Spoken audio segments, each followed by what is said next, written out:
Hello everybody, welcome back to another Total Annihilation replay. Here, I have got another game from the previous one that you just saw. This is from CBL 9, so the Clan Battle League tournament that was being hosted. And this is actually the fourth game that was played. So the game that's previous to this one is the first game in this series, and this is the fourth. So I will catch you up on what happened because I do not have those demos, and for some reason I'm not able to find one of them of which I played in. So I think I should have been able to have it, but it appears that I do not. So if you remember from previously on Total Annihilation replays, Boldok and Hex of FFAx defeated Pacer and Rick of N1 on Painted Desert. And so that was FFAx pick, and then the next pick was N1's pick, and that ended up being Metal Heck.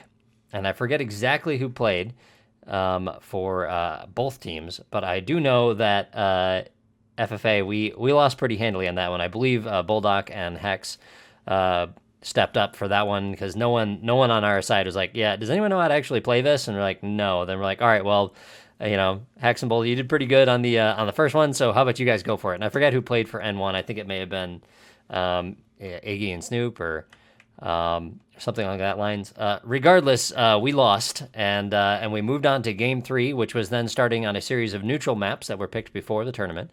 And the first one was Gods of War. You might be familiar with that map from other demos on this channel, but nobody on Team FFA really knows how to play that, with the exception of Taipan, who's played a few 2v2s and 1v1s on it. So we only had a few people who would be considered generalists. I was probably the most well-rounded person on the team, whereas Boldy and Hex were really good ground players. Taipan was really good. Not saying he's really good, but he was better at the island hopping maps.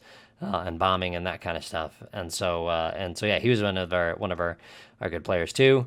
But we were no match for Team N1, especially with me holding Taipan down and just doing all around not so good on Gods of War, which is what I usually did. But again, because I was just kind of the best that they had, they dropped me in to work with Taipan there, and Tai was a good sport about it. He's from Australia, so Tai, if you're listening, hey man. All right, and then so here we are on to Game 4. This is another neutral map. What you're looking at here is a map called Beta Tropics Coast. This is a little different than Coast to Coast. It looks very similar, except there are more resources here. So you can see here we have some more metal spots than you would find on Coast to Coast. The map is a little bit bigger. And then right here, you can see that this is a thermal vent. So there is a geo on this map that needs to be paid attention to. So as always, I am Core, and Boldok is playing Arm here. He is not at all familiar with this map, and so I am actually kind of coaching him over TeamSpeak on how we should play it. So you won't see much typing, of course, because Boldok and I can talk to each other, whereas Rick and Pacer are going to be typing here. So Rick being Core. He is starting to build. You can see he's indicated where he's planning on going. You can see. I'm sorry, and it's not Pacer who's playing. It's Iggij, Raster. So it's going to be N1 Iggij and Rick versus FFAxPostal and Boldok. So I've gone air first. You notice I haven't dropped any wind or energy at all, and I have immediately started working on a bomber. Boldok is sharing winds to me directly and sharing his energy as well, so that way I can get this bomber out as fast as possible. Over here on Team N1 side, they are still Rick is still walking his mexes. Pacer just gets the vehicle plant down, and the bomber is still being built. So Iggij asking for 300 metal because he's planning on pushing out extra cons, I believe. So, and the bomber's up at around 1 minute and 30 seconds. So that's a really quick bomber. Iggij says radar. And the first run.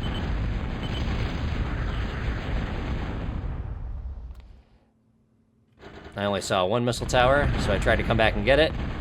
But there was a second. The bomber gets away, though. Comes away with 9 kills. That's actually a really good first run. I'm reclaiming and getting more E. Now, at this point, I probably should have dropped my my metal extractor. These games were played in, I believe, February of 2006. So I am... This is not to say that I'm bad or anything, but I was not as good. Rick says the bomber survived. WTF is that? So if I can have more runs like that, then we should be in pretty good shape over here on Team FFA.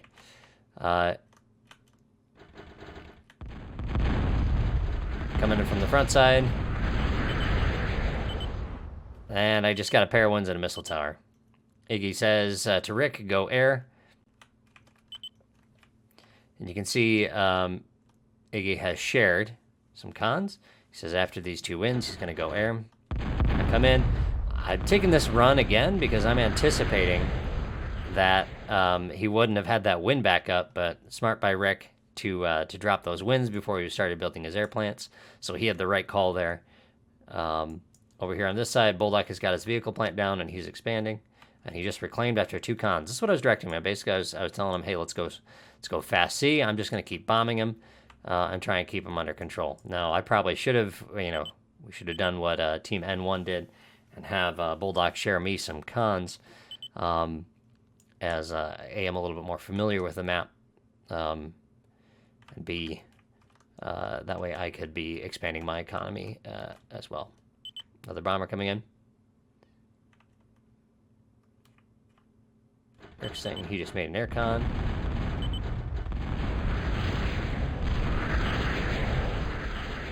And that bomber survives. He says they won't have any AA. That's not entirely true. Iggij says FFS, it lives again. So I'm actually doing pretty good here, keeping my bombers alive and bombing them. Rick calls for Iggij to mark. That was not a good run for me. And now Rick's returning the favor. No wins in front of those mexes. They're easy hits for his bomber. No AA down on Boldok's side. Easy for Rick to come in and clean him out. Misses the missile tower there, because the mark was just a little bit off, so he has to go ahead and fly off. I start returning more bombing over here. Missile towers take down the bomber. But picked up 2 missile towers.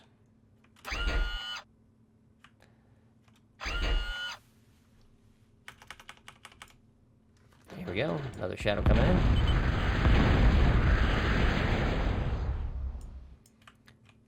That run wasn't particularly good. And at this point, I'm probably getting, if I remember it, getting a little nervous. Rick says, let them bomb. They aren't building. And that is correct. We are not doing a good job building compared to them. Iggij rebuilding those wins. He just got wins with that last run. Rick's aim looks like it's a little off. He might be thinking more about how you aim with an arm bomber. I don't know. I have to see there.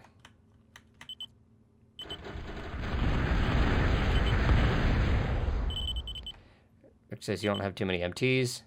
And Iggij says, yeah, he keeps bombing them. Boldok getting wet, going in the water. So, Team FFA in the water first.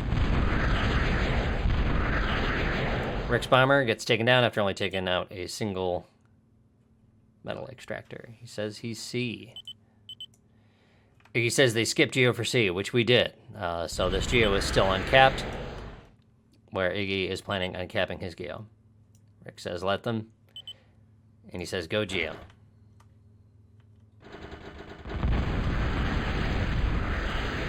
Not the best run there by me. I think I was trying to do something fancy and sweep those wins, and that didn't happen. Sweeping is when you kind of come in from this perpendicular angle, and then you toss the bombs in such a way that they go out in an arc, and then you can come back and hit this. So I was planning on sweeping these and then hitting that from the backside, and that did not work out for me.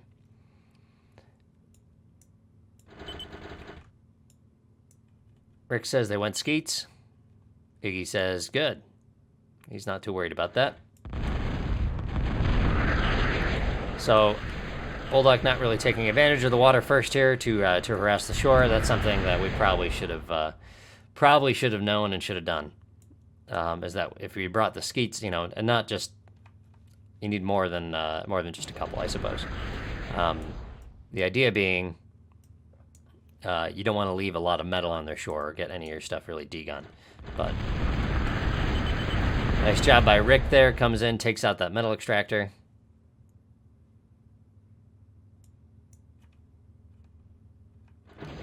More scouting. Rick flying off screen again to top side.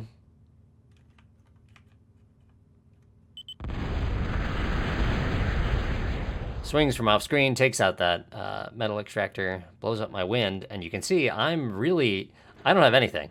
I don't have any cons with which to build. I have a single metal extractor and an air plant and a pair of air cons right now. So my resources are next to nothing. And I'm just trying to really just stay pressured with the bombers. I know getting this geo is really important, and I missed. 2 bombers is enough to take it out, but you can see how the first bomber hit to the right. So Iggij says geo bombing failed, so he knows that's really good news for them. That was very important for me to nail that. Iggij says try bombing that sonar line. You can see there's these sonars right here. This is not a tidal map. The titles on this map are really, really weak. So I go in to bomb the geo again and miss again because Rick had placed up nanoframes to block. So Rick says he will get them, and he's referring to these lines of titles that Boldok is building up. And he takes them out. Again, if you just get one of these when they're this close together, they all blow up all at once. Well, I guess maybe not. Not always. Use a bomber to scare away the Crusader. And we get it. So that was good news, but then Boldok needed to drive this skeet and sit it on top. And so you can see here, Rick says hold fire. So he actually, you can see how they didn't even shoot back until he had picked that up. Because Iggij knew he had to set his stuff to hold fire so that way he could get that wreck without us sinking it.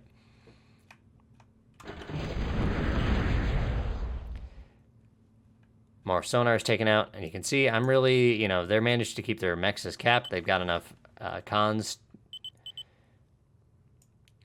Rick says, there he goes, and he's gotten most of those resources there taken care of. Boldok capping the geo. I only have 1 metal extractor at this point. I'm all focusing on bombing, and I just don't have enough. I need to be able to produce more bombers to be able to contend with their building. Boldok's got enough skeets to scare away that Crusader. Rick says too much AA and water. Iggij says try for geo. Rick concurs. At this point, I believe I was pretty sure that we were getting outbuilt. Yeah, Rick says they don't have anything, and he is correct in his assessment. You can see here, Iggij, he's got lots of his sonars up that he's turning off. He's got the geo, he's got all these winds. We do not have rows of winds back here, and we do not even have the geo up yet at this point. So our fast sea hasn't really paid off. While the air has been really, really annoying and difficult for them to deal with, it's not something that they can handle, especially with 2 comms and 3 cons to rebuild. Rick going off screen with extra bombers. You can see he's even building up his cons here.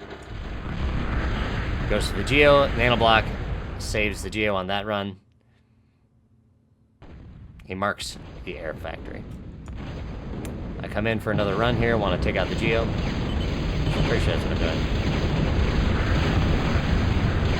And I didn't lead the bomber right. So to break, and this is just kind of Boldok feeding metal here to Iggij. To break the nanoblock of the winds, you have to have a lead bomber. So you have one bomber coming in first, followed by the 2 or 3. It takes 2 core bombers to kill a geo. But 3 is usually what I do to be safe. So here go 4 bombers up the top side. He's probably going for my air factory. But yeah, so you need 3 bombers minimum. 4 is ideal. 1 to lead, and then the others to take care of it. Here we go. Didn't get it. Damaged. Coming back on from the tail side, and takes it out. Geo is still up, though, so that's good for us. Rick says I got the lab, but not the geo. At this point, I have nothing. I am so useless. Boldok's been building up. These titles, you know, I don't remember exactly what titles make, so let's find out. Let's do a quick one of these here. Rick says, go in, they have nothing. See, Rick really doesn't have much either, but he still has more than me. Again, another bombing run. I managed to bomb a con out of the sky there, but I still didn't get the geo. The con actually absorbed those bombs. So while it was good that I got a con, the geo probably would have been preferable. Boldok C drops. Iggij says, go Pels. Rick says, why? Iggij says, I got metal. Rick says, vamps then. Iggij says, all right.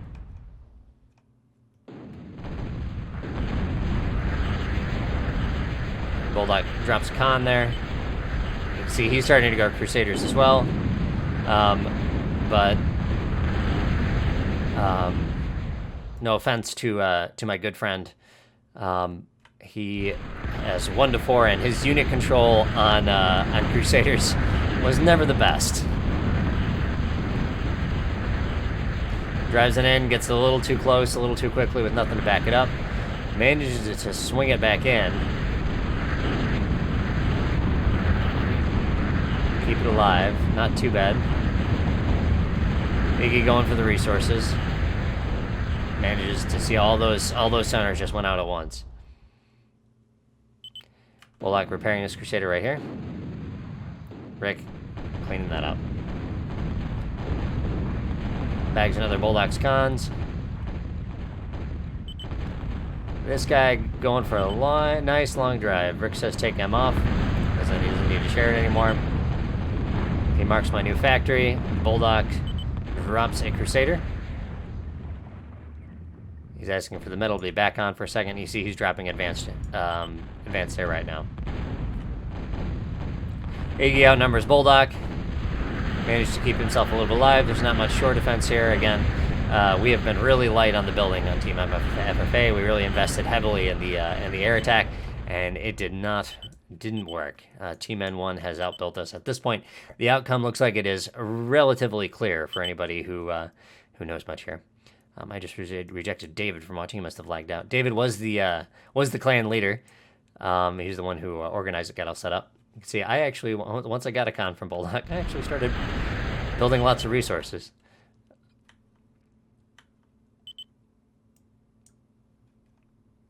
But yeah, David actually, he didn't consider himself good enough to play in tournaments. So he wasn't officially under his own rules allowed to play in the tournaments, but that was fine. He was more of a casual player, but he was happy that we were playing it, and he really liked to support us whenever we decided we wanted to represent the team.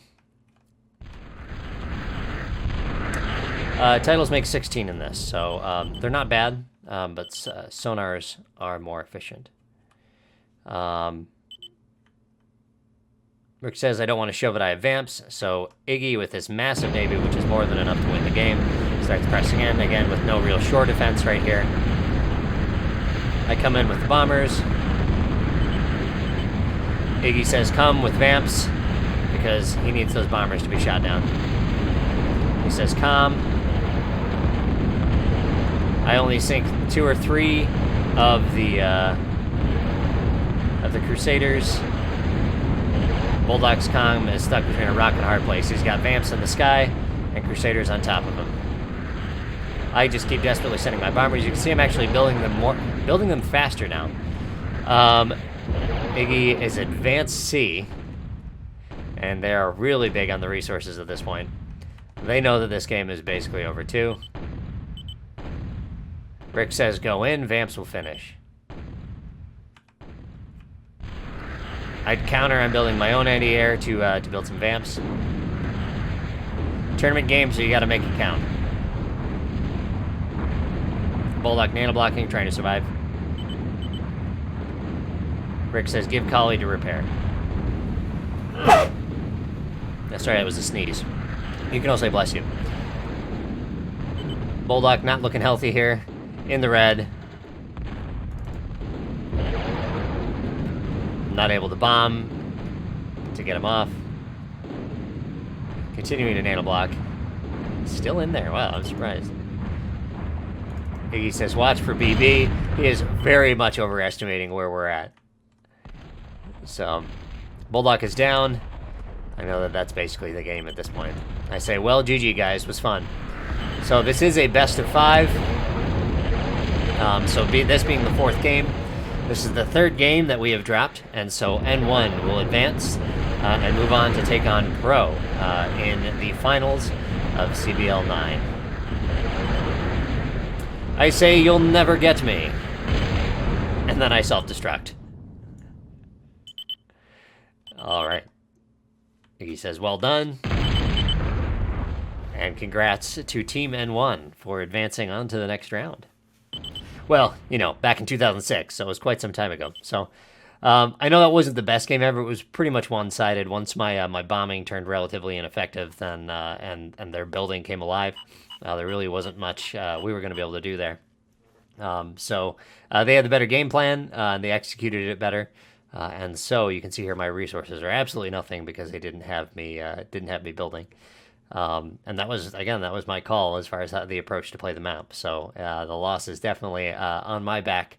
And not on Boldok's there, and also just Rick and Iggij played pretty well. So anyway, I hope you guys enjoyed that. I'll try and get some more, the series set up. I know I've got some best of 10s that I'd like to do, like to show the full set, and then a few other tournament games as well. We'll see. We'll probably jump around and find some fun stuff to take a peek at. So, as always, if you have a particular game that you're interested in seeing, you can mention in the comments, and we'll see if we can get it pulled up. Other than that, make sure you hit that subscribe button if you have not already, and hit the like button as well. And I will catch you on the next video. Take care. Bye-bye.